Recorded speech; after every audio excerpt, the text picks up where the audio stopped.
Qualquer pessoa que termine de assistir o Poço 2 fica com aquela mistura de sentimentos, né, quando o filme acaba. Por um lado, dá pra se sentir entretido e até comovido com a história que essa continuação do filme de sucesso da Netflix mostra, mas por outro lado, dá pra também ficar muito confuso. Eu percebi que precisaria revisitar o primeiro filme que foi lançado lá em 2019 para tentar entender melhor essa continuação. Depois de fazer isso, posso garantir para você que está assistindo esse vídeo agora que eu fiquei quase tão confuso quanto antes. Mas a gente vai tentar explicar aqui o final e as simbologias de O Poço 2. Antes, uma crítica. Embora o Poço 2 tenha a mesma dinâmica do primeiro filme e isso tenha seus pontos positivos e negativos, como a gente já abordou na crítica sem spoilers que a gente já publicou aqui no canal, esse filme agora, o Poço 2, adiciona camadas interessantes à mitologia do Poço, explorando novas dinâmicas de poder dentro do sistema brutal que é mostrado pra gente. A introdução de uma ordem rígida entre os prisioneiros com punições severas para quem quebra as regras é uma reflexão bastante poderosa sobre a natureza autoritária do poder e até onde as pessoas vão para sobreviver.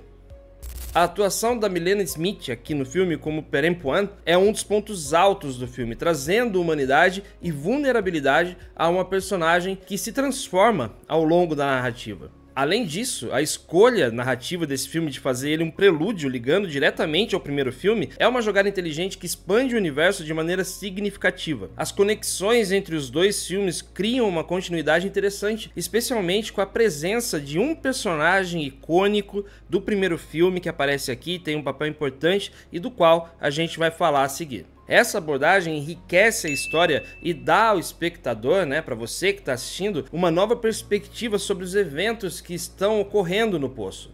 O filme, como você deve ter percebido, não é para todo mundo. Tem muita cena gráfica, tem uma atmosfera muito opressora que pode afastar algumas pessoas. Porém, para quem já está disposto a mergulhar nessa crítica social intensa e gostou do primeiro filme, o Poço 2 oferece uma narrativa complexa, cheia de nuances, que traz muitas reflexões sobre a estrutura do poder e a capacidade humana de lutar pela redenção. Então aqui vai. Desde uma recapitulação das últimas cenas até algumas teorias sobre aquelas crianças que aparecem no carregador, a gente vai mergulhar um pouquinho no final de O Poço 2. Então não preciso nem dizer pra você, esse vídeo tem spoiler. Se você não viu o filme ainda, espera pra assistir, depois você volta aqui. O Poço 2 se passa no mesmo universo do primeiro filme, grande novidade, e em grande parte também no mesmo cenário infernal da prisão vertical. O conceito básico ainda é o mesmo. Todos os dias, uma plataforma cheia de comida desce, né? Vai descendo célula por célula, do topo ao fundo da prisão. Em teoria, há comida suficiente para todo mundo, mas somente se as pessoas se limitarem a comer o item de comida que eles pediram antes de chegar na prisão. O problema é que, como no primeiro filme, as pessoas não seguem essa regra. A grande diferença aqui no Poço 2 é que agora os presos implementaram um sistema rigoroso para garantir que o maior número possível de pessoas consiga comer. Você só consegue, portanto, comer a sua própria comida e nada além disso. E quem quebrar essa regra é punido de forma brutal.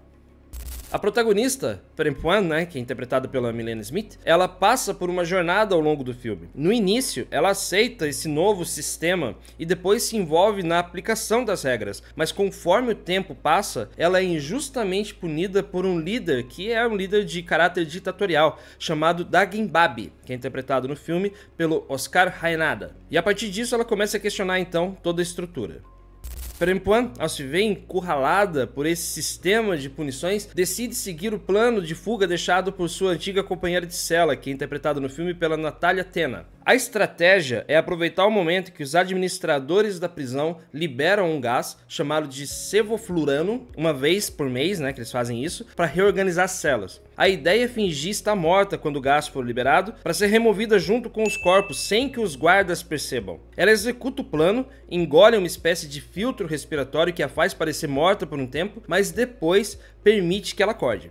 No entanto, no meio dessa operação toda, quando a prisão está suspensa em gravidade zero, ela percebe uma coisa muito chocante. Tem uma criança no fundo da prisão, na temida cela 333. Logo depois de matar o chefe ditatorial, né, o Dagenbabi, e os seus seguidores, a Perempuan desperta ao lado de um rosto muito familiar, que é ninguém menos que o Trimagazi, né, que é o prisioneiro veterano que a gente conheceu no primeiro filme, que é interpretado no filme pelo Ivan Massagué. Aqui a gente tem o primeiro plot twist deste filme. O Poço 2 não é uma sequência direta do primeiro filme, mas sim um filme anterior ao primeiro filme, é uma prequela. O que significa que os eventos que a gente assistiu nesse segundo filme acontecem cerca de um ano antes do que a gente viu no filme original. Isso não foi divulgado em lugar nenhum, então é uma surpresa, um plot twist. Isso fica evidente quando o Trimagazi diz ao Goring, no primeiro filme, que começou no nível 72, exatamente onde a Perempuan se encontra quando ela acorda nessa cena que eu falei, depois que a sua antiga companheira de cela é assassinada pelo líder lá de todo mundo. O final de O Poço 2 também traz uma conexão direta com o primeiro filme. Durante os créditos finais, vemos uma cena do filme original, onde o Goring e o Trimagazi estão conversando no nível mais baixo da prisão, abaixo da plataforma. Mas dessa vez, uma coisa nova acontece. Goring, né, ele ouve a voz de Perempuan. Ela diz: "O que você está fazendo aqui? Você, né? Você o que está fazendo aqui?" E em seguida os dois se abraçam. Tem lágrimas, né? As pessoas choram, né? Os dois choram, o que sugere que eles já se conheciam antes de serem aprisionados. Essa reunião final implica que o Goring poderia ser o parceiro que Perempuan mencionou em suas histórias sobre a vida fora da prisão. E isso, portanto, dá uma dimensão emocional extra para o final do filme, fazendo com que as suas jornadas se entrelacem de forma trágica. Mas aqui tá uma das maiores dúvidas que o filme deixou, né, quando o filme terminou. Perempuan sobrevive ou não ao final do filme? Não é uma coisa que é muito explícita, mas tudo indica que ela morreu. Durante a sua tentativa de salvar a criança que se encontra na cela 333, né, a 333, ela bate repetidamente a cabeça contra as paredes do poço, perdendo muito sangue, enquanto tenta voar, né, flutuar para cima. Na cena final, a gente vê a Perempuan descendo com a criança para as profundezas do poço, onde personagens mortos a aguardam. Uma mulher vira e diz pra ela: somente eles podem subir, se referindo à criança que tá com ela. A sua jornada da Perempuan acabou, mas ele, a criança, terá outra chance. Isso sugere que Perempuan morre no processo, mas que a sua missão de salvar a criança foi bem sucedida. Outro elemento curioso e simbólico de O Poço 2 são as cenas que mostram crianças brincando em uma pirâmide de pedra com um escorregador. No início, essas brincadeiras são organizadas, mas logo as crianças começam a brigar entre elas, tentando chegar ao topo da pirâmide. A criança que consegue chegar lá é levada por dois adultos e posteriormente colocada na cela 333, a mesma criança que a Perempuan salva. Essa pirâmide parece funcionar então como uma metáfora para a própria prisão e de forma mais ampla também para a sociedade. Assim como os prisioneiros lutam, né, pelo controle do poço, as crianças lutam para alcançar o topo da pirâmide, só para descobrir que quando chegam lá em cima, o grande prêmio é na verdade uma sentença de morte. Isso reflete a dura realidade da nossa sociedade, por exemplo, uma estrutura de poder inevitável e profundamente danosa.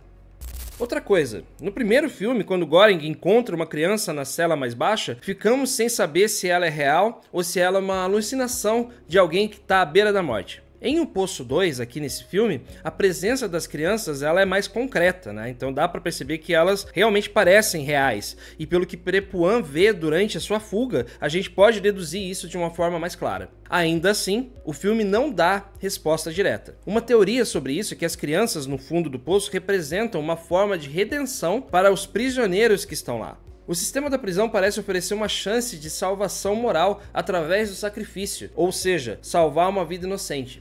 Os adultos que entram no poço raramente saem vivos, mas talvez o poço esteja oferecendo a eles uma oportunidade de redenção ao salvar essas crianças. No final, O Poço 2 é uma continuação que mantém o mesmo espírito de crítica social do primeiro filme, mas com novas camadas de complexidade. A prisão vertical, com a sua estrutura opressora e seus ciclos de punição e sobrevivência, é uma metáfora brutal para a nossa própria sociedade, como eu já falei, onde as pessoas lutam por migalhas, enquanto os grandes poderosos permanecem no controle.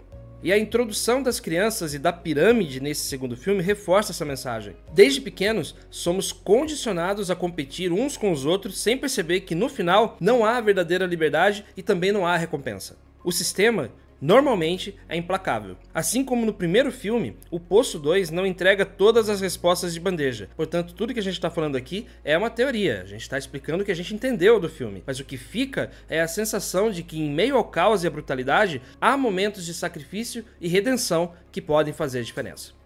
Você assistiu ao filme, o que você achou? Qual é a sua interpretação em relação ao final de O Poço 2? Por favor, compartilhe com a gente, deixando um comentário aqui no nosso vídeo, curta, compartilhe e principalmente se inscreva no canal caso você ainda não seja inscrito e ajude o canal 5 Tons a chegar a mais pessoas. Um grande abraço para você que chegou até aqui nesse vídeo, chegou até o final, a gente agradece muito a sua audiência e a gente se vê no próximo vídeo.